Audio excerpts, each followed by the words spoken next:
자, 오늘 이제 성경대학 올해는 이제 마지막이 되겠고요.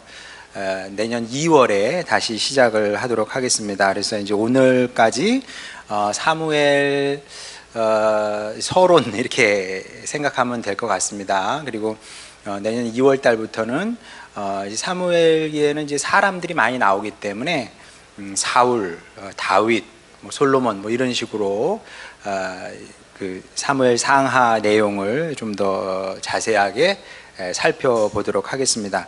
자, 사무엘이라는 그 제목 일단 한번 생각해 보려고 그러는데, 그러니까 이름이 중요하지 않은 게 아닙니다. 이름이 중요해요. 여러분 아시는 것처럼 하나님께서 아브람을 아브라함으로 바꿔주시고, 그리고 야곱을 이스라엘로 바꿔주시거든요. 이름이 중요하지 않습니다. 중요합니다. 그리고 성경 이름도 중요합니다. 우리가 창세기 그러는데 사실은 원래 창세기 이름이 그게 창세기가 아닙니다. 왜냐하면 구약은 히브리어로 쓰여졌거든요. 그래서 히브리어 제목이 따로 있습니다. 그런데 그 예수님 오시기 전에 그 당시에 그 그리스어가 이 세상을 지배하고 있었죠. 지금 영어처럼. 그래서 그리스어가 국제적인 언어이다 보니까 이 성서학자들이 모여서 히브리어만 가지고는 안 되겠다. 그리스어로 바꿔보자. 번역을 하자. 그래서 이제 70인역이 탄생하게 됩니다. 그게 구약 성경, 구약의 히브리어 성경을 그리스어로 이제 바꾸게 된 거거든요. 번역을 하게 된 건데, 그러면서 우리가 지금 알고 있는 성경 제목들이 새로 붙여지게 된 겁니다. 그래서 창세기, 출애굽기, 그게 이제 70인역 그리스 성경 역의 역이 붙인 이름이다, 이렇게 생각하면 되는데, 창세기는 원래 저게 이제 창세기 이름인데 읽으면 베레시트 이렇게 읽습니다. 뜻은 처음에. 창세기의 히브리어 성경 제목은 창세기가 아니고 처음에입니다. 출애굽기도 출애굽기가 아니고요. 세페르 쉐못 이렇게 됩니다. 세페르는 책이라는 뜻이고 쉐못은 이름들이에요. 그러니까 이름들의 책입니다. 그러니까 이제 이런 것을 종합해 볼 때 히브리 성경을 제목을 이제 붙일 때 우리의 선조들이 사람 중심으로 제목을 붙인 것이 아니고 어떤 창세기에서 제일 중요한 것이 무엇인가, 그걸 생각을 했던 것 같아요. 처음에 무슨 일이 있었는지 처음을 다룬 거예요. 그리고 실제로 처음 일들이 다 거기 나옵니다. 하나님께서 어떻게 처음에 세상을 만드셨는지, 그리고 처음에 어떻게 죄가 세상에 들어왔는지, 그리고 또 하나님께서 처음에 믿음의 사람 아브라함을 어떻게 부르셨는지, 이런 내용들이 나오거든요. 내용 중심이고요. 그리고 출애굽기 같은 경우도 그 이름들의 책이라고 했을 때 이름들 도대체 어떤 이름을 얘기하느냐 라고 생각을 할 때 그 이름은 이스라엘의 12지파 이름을 얘기하는 겁니다. 그러니까 창세기에 보게 되면 아담과 하와의 창조가 중요하고, 그리고 아브라함과 그의 가족을 부르는 것이 중요하고, 그 다음에 출애굽기에 오게 되면 이때 12지파, 이스라엘의 12지파, 그 지파가 모여서 이스라엘이 되는 거니까 그 지파들이 어떻게 구성이 되고 어떻게 하나님께서 약속으로 주신 그 땅에 들어가서 자리 잡고 살게 되는지, 그게 중요했던 겁니다. 내용 중심으로 이름을 이제 붙였던 것을 보게 되는데, 근데 사무엘 상하는 히브리어 성경을 봐도 사무엘 1번 이렇게 붙여져 있다는 거죠. 사무엘 상, 사무엘 하 이렇게 붙여져 있는 것을 보게 됩니다. 자, 근데 여러분은 그냥 원래 이름이 그런 것이려니 생각을 하셨을 겁니다. 자, 근데 제가 곰곰이 생각해 봤어요. 제가 이건 주석책을 읽었다든지 신학책을 읽었다든지 그게 아니고, 제가 생각을 해 봤어요. 왜 창세기는 베레시트라고 부르고 그 다음에 출애굽기는 세페르 쉐못이라고 이렇게 내용을 따라 붙였는데 왜 사무엘 상하는 개인의 이름을 갖다 붙였을까? 예. 그리고 거기에 대해서 아무 이견이 없었던 거예요. 이거는 사무엘 상하라고 부르는 게 맞아.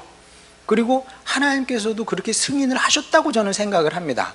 성경이니까.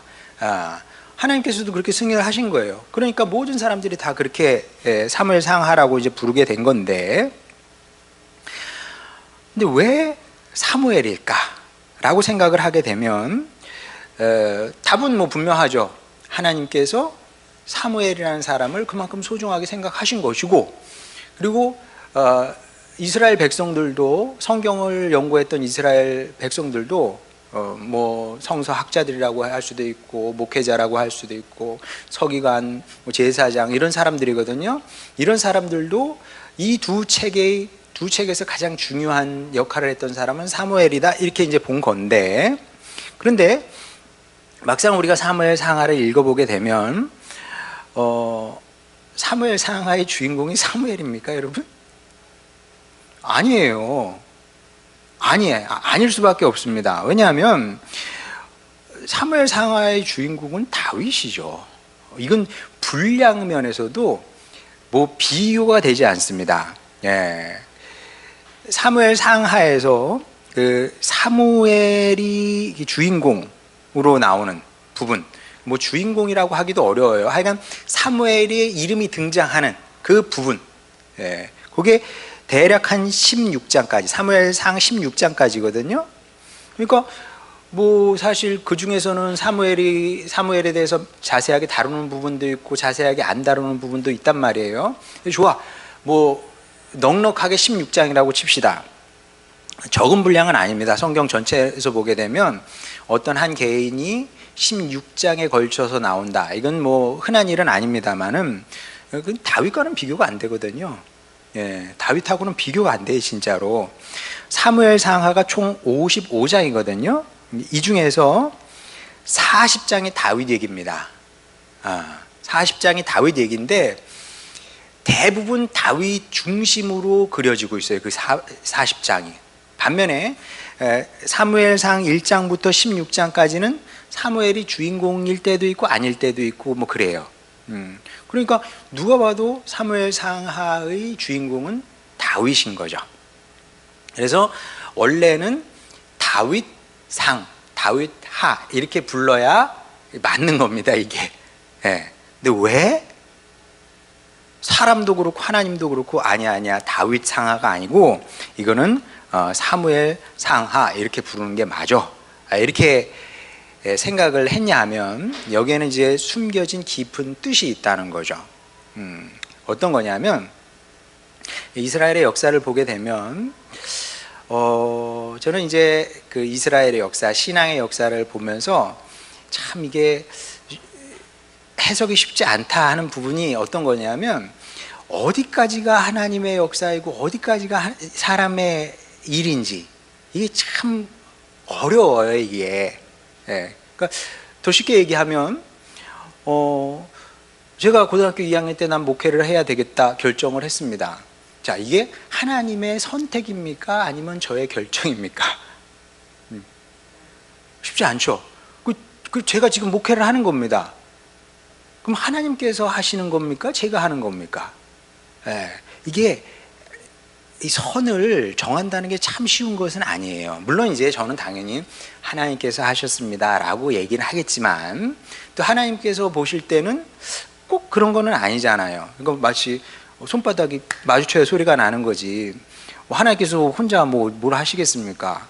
네. 하나님도 일을 하시지만 사람도 뭔가 이렇게 하니까 이제 소리가 나는 건데, 그래서 이제 이스라엘의 역사들을 이렇게 보게 되면 이게 우연인 듯 하나님의 뜻 같기도 하고 우연 같기도 하고 하나님의 역사 같기도 하고 사람의 일인 사람의 행동처럼 보이기도 하고 이런 것들이 이제 묘하게 얽혀서 가는 것을 보게 되는데, 사무엘이 굉장히 중요한 사람인 이유는 무엇이냐면 사무엘은 마지막 사사입니다.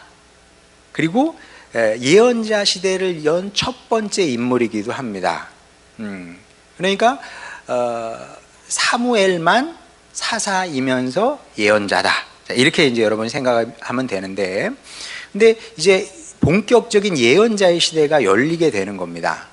물론 그 전에도 뭐 아브라함도 예언자다 이런 말씀이 나오고 모세 당연히 예언자죠.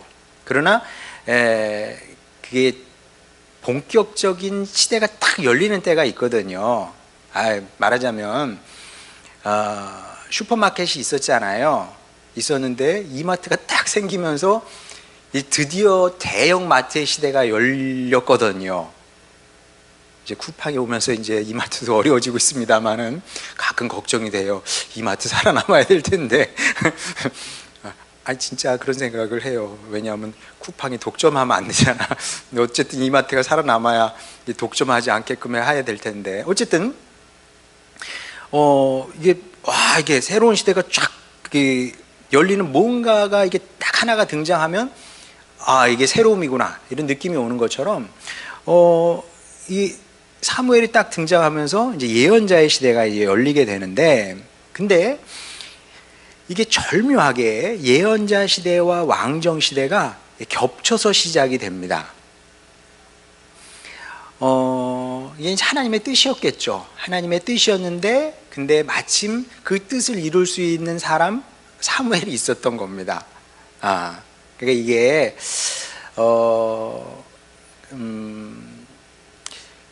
여러분이 저한테 목사님은 모든 것이 정해졌다고 믿습니까? 예정론자입니까? 라고 물어보면 저는 그렇기도 하지만 또 아니라고도 할 것 같아요. 왜 그렇다고 생각하냐 하면 하나님께서 선택을 하셨고 하나님께서 정하셨으니까 이루어지겠지. 자, 근데 그것만 붙들고 있으면 또 곤란하고요. 왜냐하면 사람이 악해서 그러면 다 책임을 하나님께 돌려요. 하나님께서 그렇게 결정을 안 하신 거야. 하나님께서 그렇게 예정을 안 하신 거야. 그렇게 다 하나님의 책임을 돌립니다. 자, 사람의 역할도 중요한 겁니다. 사무엘이 없었으면 그러면 어떻게 됐을까? 이 예언자 시대가 열릴 수 있었을까? 쉽지 않은 거죠. 그리고 그 역사적인 이 맥락에서 보면 이 사무엘, 그러니까 예언자 시대와 왕정은 같이 시작이 되어야만 해요. 그래야 이게 하나님의 어떤 계획이 제대로 성취될 수 있게 되는 거거든요. 자, 이게 무슨 얘기냐 하면 이건 하나님의 뜻이었던 겁니다. 하나님의 뜻이었고 그 뜻을 이룰 수 있는 사람, 그 사무엘이 있었기에 가능했던 건데, 자, 하나님이 어떤 뜻을 갖고 계셨냐 하면 여러분 입법, 사법, 행정의 3권 분립 생각하면 됩니다.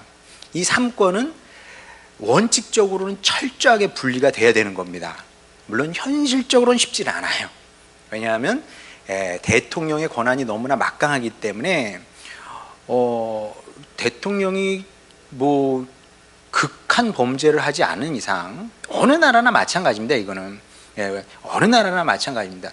대통령제를 실행하는 모든 나라들은 대통령이 극한의 뭐 죄를 짓지 않는 한 뭐 사법기관이 그 대통령을 뭐 기소해가지고 감옥에 집어넣는다든지 이런 거는 사실 생각하기 쉽지 않거든요.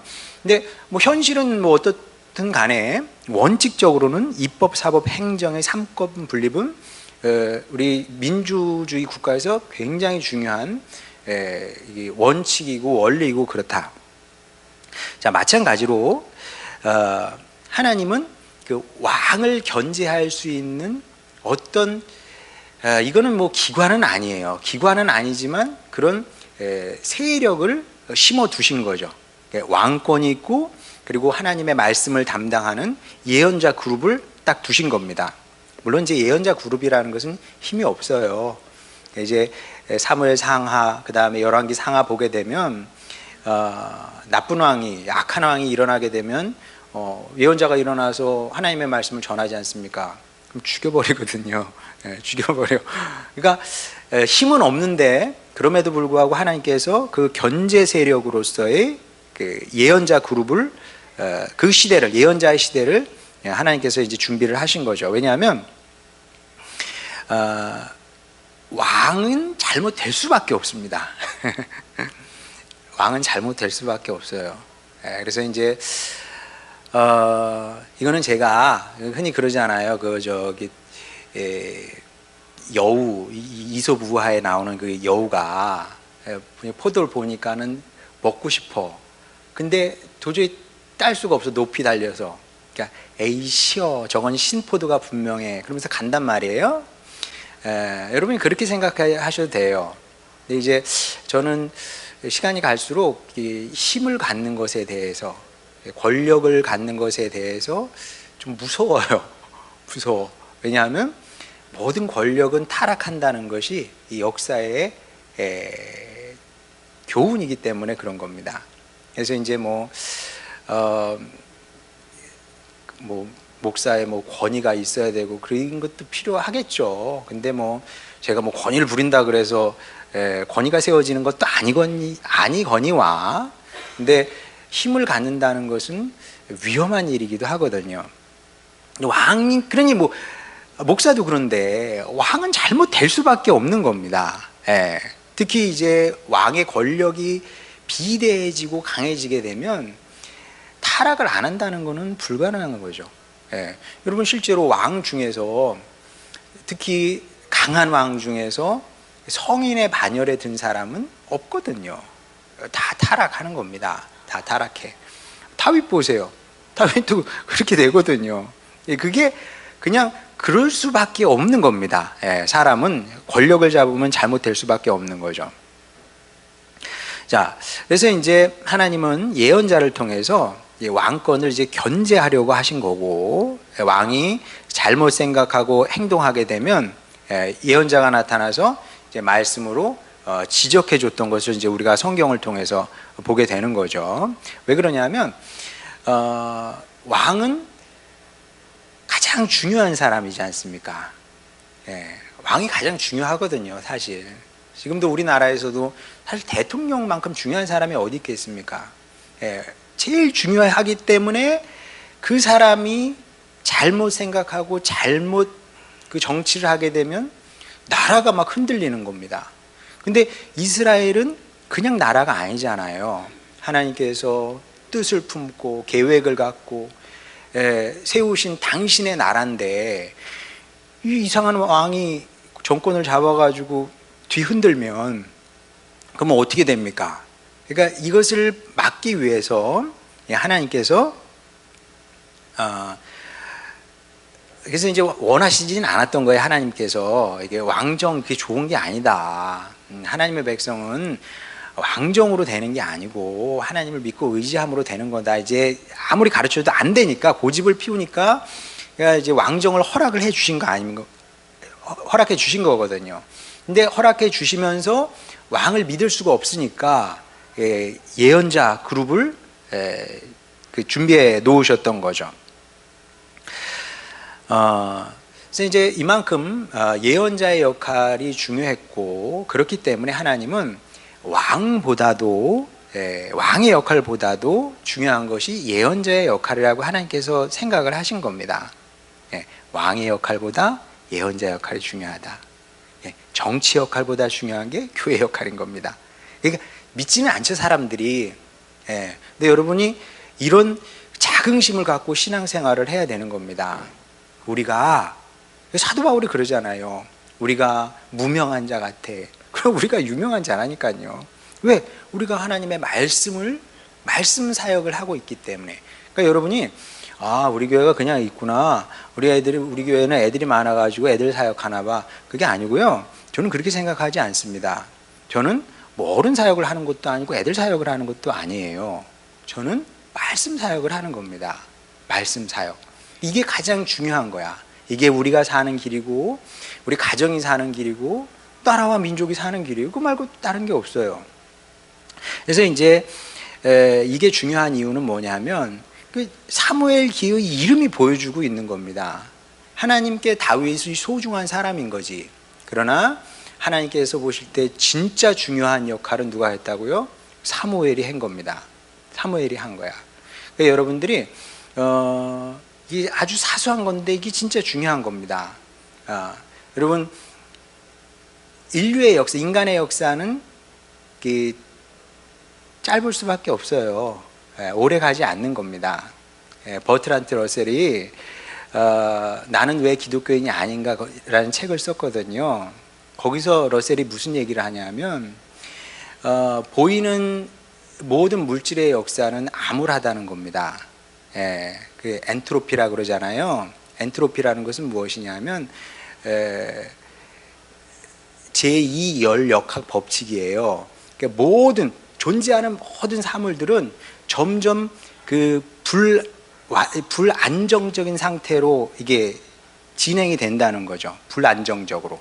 지금은 모든 것이 안정적인 것처럼 보이잖아요. 근데 큰 역사적 차원에서 보게 되면 점점 이게 안정성을 잃어가다가 나중엔 다 이게 붕괴된다는 거죠. 그러니까 우리가 그 물리학자들이 알고 있는 이 상식이에요. 이거 법칙이잖아요. 이건 티어리가 아니고요. 이건 법칙이야. 프린서플. 이거는 변할 수가 없는 겁니다.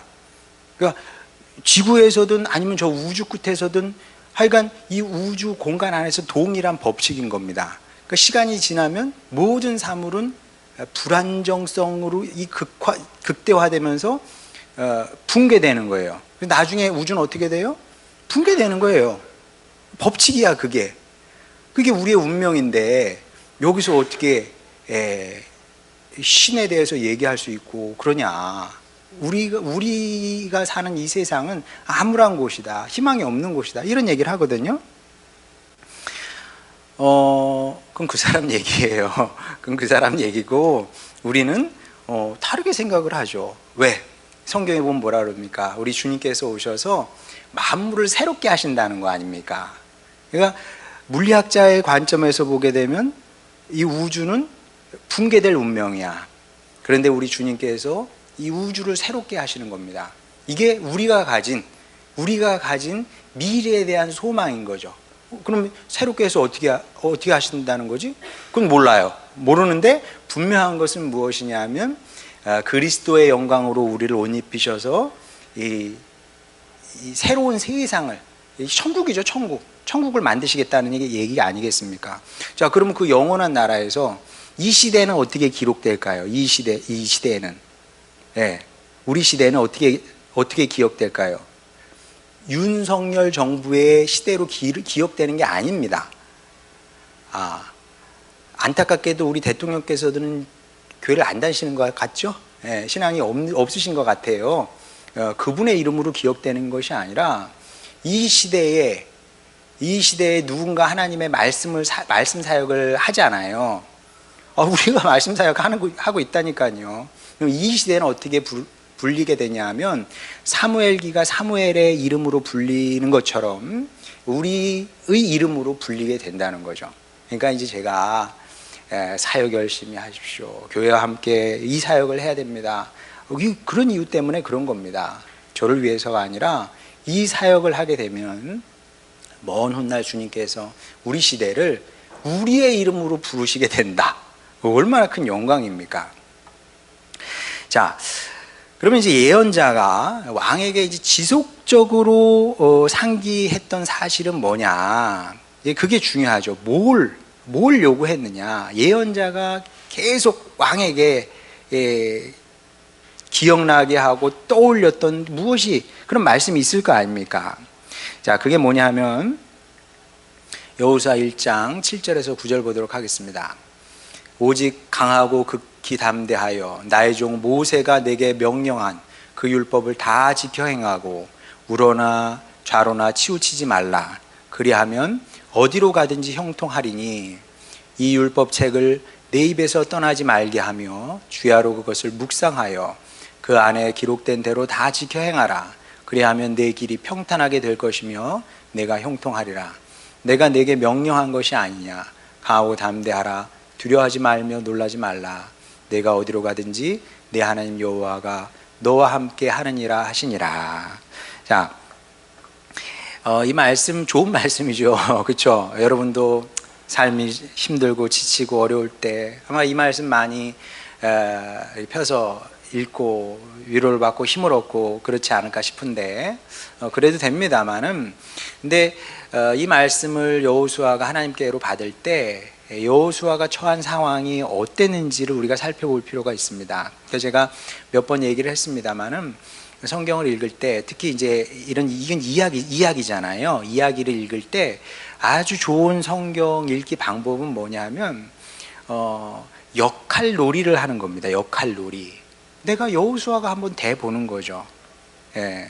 지도도 한번 펼쳐놓고 여호수아가 지금 어디에 있는지, 어느 지점에 있는지, 그리고 지금 어떤 상황이었는지, 뭘 해야 되는 상황이었는지 그런 것들을 한번 내가 여호수아가 돼서 한번 생각해 보는 겁니다. 이때가 언제입니까? 가나안 땅으로 들어가야 되거든요. 근데 가진 건 없어요. 없을 수밖에. 이스라엘 백성들이 그 이집트에서 나올 때 무슨 무기를 들고 나온 게 아니거든요. 광야를 40년을 떠돌았습니다. 광야 40년 떠돌면서 무기가 손에 있었겠습니까? 없었겠습니까? 당연히 없죠. 왜냐하면 돌아다니는 사람들은 짐을 줄여야 되거든요. 짐을 줄여야 돼. 무기라는 건 무겁지 않아요. 그걸 가지고 뭘 하겠습니까? 그러니까 무기가 없지는 않았을 겁니다. 왜냐하면 국민들 그 백성을 돌보기 위해서는 최소한 뭐 마치 그 개미 세계에도 병정개미가 있잖아요. 그런 역할을 하는 사람들이 있긴 했겠지만 뭐 그 사람들이 몇 명이나 됐겠습니까? 야, 근데 문명 사회였거든요. 그 가나안 땅은 거기 쳐들어가서 정복을 해야 되는데 아무것도 없어요. 자, 그러면 우리 상식으로는 그런 때 필요한 것은 무엇이냐 하면 무기, 병력, 뭐 군수품, 전략 뭐 이런 거거든요. 그런데 하나님은 거기에 대해서 전혀 말씀하시지 않습니다. 그러니까 이제 이게 신앙생활 하면서 우리가 좀 어려운 부분이죠, 사실은. 그러니까 이제 성경 보게 되면 이제 자꾸 믿으라 그러잖아요. 믿으라 그래. 믿으라 그러면 우리는 굉장히 부담스럽죠. 뭐 믿어져야 믿는 거지. 어떻게 그냥 막 믿어. 안 믿겨지는데. 그러니까 이제 불신자들이 교회 오면 자꾸 믿으라 그러니까 거부 반응이 생기고 난 교회 가면 자꾸 믿으라 그래서 싫어 이렇게 되는 건데 근데 믿지 않으면 아무 일도 일어나지 않거든요. 그래서 그래요. 믿지 않으면 아무 일도 일어나지 않아. 여러분 아브라함도 한번 생각해 보세요. 복의 근원이 되게 하셨다고 했거든요. 그러니까 이제 지금은 이제 너는 복이 될지라 이렇게 번역을 해놨어요. 우리 어렸을 때 번역은 너는 복의 근원이 될지라 그랬는데 히브리어 성경을 보면 너는 복이 될지니라 그렇게 돼 있어요. 근데 복의 근원이 될지니라 그 틀린 번역은 아닙니다. 왜냐하면 복이 됐기 때문에 또 복의 근원으로서의 역할을 할 수 있는 것도 사실이거든요. 자, 근데 여러분 상식적으로 한번 생각해 보세요. 아브라함이 목동이고 분명히 뭐 문맹이었을 거예요. 그리고 뭐 4,000년 전이니까 그 당시에 뭐 대학이 있습니까? 뭐가 있겠습니까? 뭐 아무것도 아니죠, 진짜.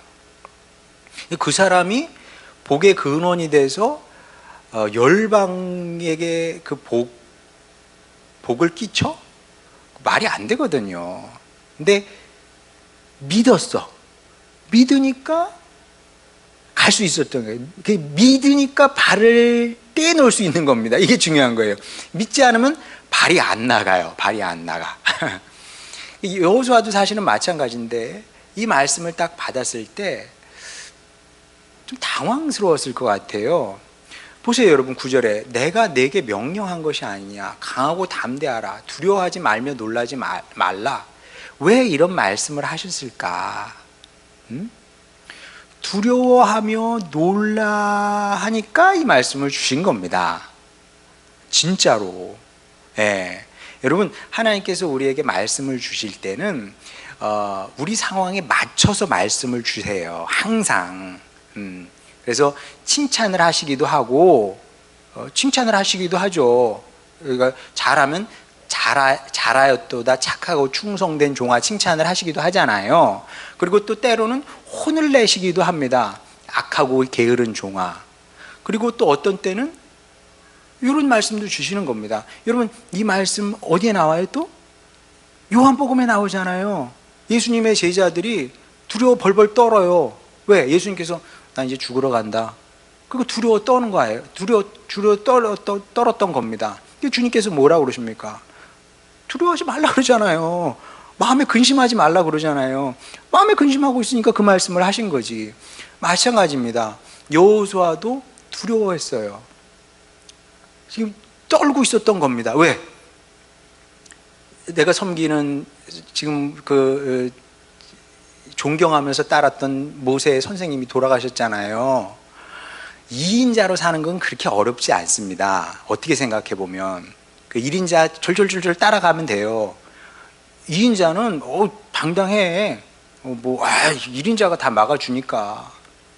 김성서 집사님 그러잖아요. 그 전에 병원에 있을 때는 나 무서운 게 없었다고. 왜? 내가 실수한 병원에 다 막아줘. 개원했더니 그게 아니야. 그때부터 내가 다 책임져야 돼. 그런 겁니다 지금. 예. 모세 없어. 내가 뭘 어떻게 해. 자, 그런데 주님께서 주신 말씀이 뭐예요? 이 율법책을 내 입에서 떠나지 말게 하며 주야로 그것을 묵상하여 그 안에 기록된 대로 다 지켜 행하라. 그리하면 내 길이 평탄하게 될 것이며 내가 형통하리라. 이게 지금 사실은 여호수아는 전사가 돼야 돼요. 이순신 장군님이 돼야 되거든요. 근데 하나님의 요구는 뭐냐면 너는 전사가 될 필요가 없어. 너는 샌님이 되거라 하는 거거든요. 샌님, 완전 샌님이잖아요. 목회자. 저 같은 사람이 되라는 거예요. 그냥 항상 말씀이나 이렇게 묵상을 하면서 말씀 따라서 이렇게 사는 거. 그러면은 내 길이 평탄하고 내가 형통하리래. 내가 어딜 가든지 이긴대요. 네가 밟는 땅이 다 네 것이 된대. 이 상식적으로 이게 말이 되냐고요. 자, 근데 성경 전체는 사실 이런 내용이라고 생각하면 됩니다. 뭐 어렵지 않아요. 그냥 성경 전체가 다 이런 내용이다. 이런 내용이 계속 반복이 된다. 한번 보겠습니다. 사사기 2장 1절부터 3절까지. 여호와의 사자가 길갈에서부터 복임으로 올라와 말하되 내가 너희를 애굽에서 올라오게 하여 내가 너희의 조상들에게 맹세한 땅으로 들어가게 하였으며 또 내가 이르기를 내가 너희와 함께한 언약을 영원히 어기지 아니하리니 너희는 이 땅의 주민과 언약을 맺지 말며 그들의 제단들을 헐라하였거늘 너희가 내 목소리를 듣지 아니하였으니 어찌하여 그리하였느냐. 그러므로 내가 또 말하기를 내가 그들을 너희 앞에서 쫓아내지 아니하리니 그들이 너희 옆구리에 가시가 될 것이며 그들의 신들이 너희에게 올무가 되리라 하였노라. 망하는 이유는 간단한 겁니다. 뭐예요? 주님의 말씀을 안 들었기 때문에 그렇다는 겁니다. 또 사무엘상 12장 13절 15절 이제 너희가 구한 왕 너희가 택한 왕을 보라. 여호와께서 너희 위에 왕을 세우셨느니라. 너희가 만일 여호와를 경외하여 그를 섬기며 그의 목소리를 듣고 여호와의 명령을 거역하지 아니하며 또 너희와 너희를 다스리는 왕이 너희의 하나님 여호와를 따르면 좋겠지만은 너희가 만일 여호와의 목소리를 듣지 아니하고 여호와의 명령을 거역하면 여호와의 손이 너희의 조상들을 치신 것 같이 너희를 치실 것이라. 이런 내용이 성경에 계속 이제 반복해서 이렇게 등장하는 것을 보게 되는데, 근데 이제 이런 말씀이 우리에게 주어졌을 때, 이게 저는 그 아이들 영어를 가르치면서 또 어렸을 때 제가 생각을 해요. 지난 금요일 날 아이들한테 이제 투부정사를 가르쳐 주는데, 나도 투부정사가 어려웠었지. 뭐 부사적 용법도 얼마나 많아요. 뭐뭐 하기 위하여, 그게 기본이지만 목적, 그 투부정사의 부사적 용법의 그 목적이잖아요. 그것 말고도 한 6, 7가지 이렇게 되거든요. 그러니까 아이들이 들으면은 이런 거구나 알아요. 그 순간에는. 근데 시험에 나오면 틀려요. 그렇죠? 예. 야, 너 이해했잖아. 그때는 이해를 했어. 근데 시험에는 틀려. 근데 이게 우리도 비슷한 것 같아요. 성경을 읽을 때는 그래, 이렇게 하면 되는 거야. 이렇게 하면 내가 복된 인생을 살 수 있고, 또 하나님의 말씀을 안 들으면 저렇게 되는 거지. 다 이해를 합니다. 근데 현실에서는 어떻게 돼요? 현실에서는 이제 틀리는 거죠. 상식적으로 생각을 해. 내 상식, 경험, 이걸 따라서 이제 생각도 하고 결정도 하고 행동도 하고 뭐 그렇게 되는 겁니다. 자, 근데 이제 이거는 시행착오를 거쳐야 된다고 저는 생각을 합니다. 이거는 뭐 하루아침에 되는 게 아니고요. 이거는 정말 운동하고도 비슷해요. 운동하고도. 여러분 뭐 테니스든 탁구든 뭐 쳐보신 분은 아실 테지만 이게 커트하는 게 이게 쉽지 않거든요. 커트를 어떻게 합니까? 처음 커트를 하는 사람은 이렇게 깎거든요. 이렇게 깎으면은 그냥 이게 공이 바닥에 떨어지는 거예요. 이렇게 걷어 올려야 돼. 이렇게 걷어 올려야 돼. 자, 그럼 이렇게 걷어 올리세요. 그러면은 걷어 올리는구나. 알아요. 머리로 알고 다 인정을 해 보시라고. 그게 되나? 안 돼. 안 되고 자꾸 이렇게 하다 보면 그냥 네트에 가서 그냥 처박히고 막 공이 그렇게 되는 거죠. 이 많은 훈련을 통해서 하다 보면 어느 순간 이렇게 되는 거구나. 이렇게 뭐 스매시도 마찬가지고 드라이브도 그렇고 많은 훈련을 통해서 이거구나. 사실 영어도 마찬가지거든요. 수업 시간에 그 강의 듣는다고 알면 다 100점 맞게 집에 가서 혼자 연구를 해야 되는 겁니다. 연구를 해. 그래야 이제 느낌이 오는 거죠. 이게 이런 거구나. 말씀 훈련도 마찬가지입니다. 그리고 이게 성경에는 이게 좋은 예도 있고 나쁜 예도 있어요. 근데 이렇게 해서 성공한 사람 얘기도 많이 나오거든요. 그 대표적인 게 여호수아, 다윗 이런 사람 아니겠습니까? 자, 이런 사람들은 그렇게 성공을 한 거예요. 이제 나중에도 우리가 얘기를 하겠습니다만은 나중에도 얘기할 텐데 성경을 보게 되면 진짜 신기한 게 전쟁에서 이겼다는 얘기는 나오는데 어떻게 싸웠는지 얘기가 안 나와요. 진짜 신기한 거예요, 이게. 여러분 삼국지만 봐도 적벽대전 한번 보세요. 얼마나 섬세하게 이 낙원중에 기록을 합니까? 이 싸움이 이 진행되는 과정을 그리고 제갈량이 어떤 계략을 써가지고 어떤 전략을 써서 이기는지 자세하게 보고를 하고 있거든요. 성경엔 그게 없어요. 그럼 어떻게 이겼어? 우리도 몰라. 이겼는데 몰라 어떻게 이겼는지.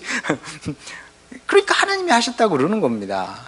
그러니까 만군의 여호와 얘기가 고백이 이렇게 나오는 거예요. 왜 우리가 한 게 아니거든 이게. 어떻게 이겼어? 말씀에 순종함으로 이겼다는 거죠.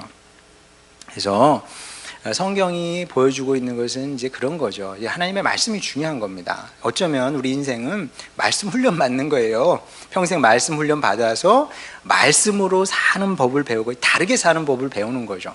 그러니까 세상 사람들은 그들의 방식이 있어. 굉장히 설득력이 있죠. 똑똑한 사람들인데, 똑똑한 사람들이에요. 그들 나름의 방식이 있고 그들의 논리가 있고 그들의 경험치가 있고 통계치가 있는 거예요. 뭐 우리도 그걸 무시하고 싶은 생각은 없어. 그러나 하나님의 사람은 그렇게 사는 것이 아니고 하나님의 말씀으로 산다는 것, 말씀이 전부라는 것을 사실 이제 보여주고 있는 건데, 사무엘 상하가 이제 이걸 굉장히 또 강조하고 있습니다. 그래서 사무엘 기의 이름은 또 사무엘인 거고 말씀 사역자이기 때문에, 그리고 그 말씀이 얼마나 중요한지 이제 사무엘 상하를 우리가 이제 배우면서 깨닫게 될 거다. 그래서 이제 올해 이제 마지막 시간으로서 그것만 여러분이 기억을 했으면 좋겠습니다. 나는 누구냐? 나는 누구냐? 나는 누구냐라는 사실에 답이 우리가 있어요. 그 생물학에서는 사람을 동물의 관점에서 본단 말이에요. 그렇죠? 동물의 관점에서 보는 거예요. 왜? 단세포 생물이 진화의 진화를 거쳐서 사람이 됐기 때문에 동물과 사람은 차이가 없다는 게 생물학자들의 결론 아니겠습니까? 그런데 성경은 어떻게 사람을 정의를 합니까? 하나님의 형상이잖아요. 그렇죠? 예. 그러니까 우리는 동물을 보면서 우리 비슷하네, 나 동물이네 이러면 안 되고, 하나님은 전혀 다르게 우리 자신을 정의하셨단 말입니다. 우리는 하나님의 형상을 가진 사람이다, 존재다. 예. 그러니까 하나님의 형상을 닮았으니까 하나님처럼 살아야지. 하나님처럼 산다는 것은 무엇이냐면 그분의 입에서 나오는 말씀으로 사는 거다. 다르게 사는 거예요. 다르게 살아야 돼. 그게 바로 성도의 삶이다. 이것만 여러분이 기억하셔도 괜찮다고 저는 생각을 하는데, 어쨌든 오늘도 40분 딱 맞췄어요. 더하면 지루합니다. 오늘 여기까지 하고요. 그래서 우리 2달 쉬었다가 이제 내년 2월부터는 본격적으로 이제 4월부터 사무엘 상하 이게 구체적으로 들어가도록 하겠습니다. 감사합니다.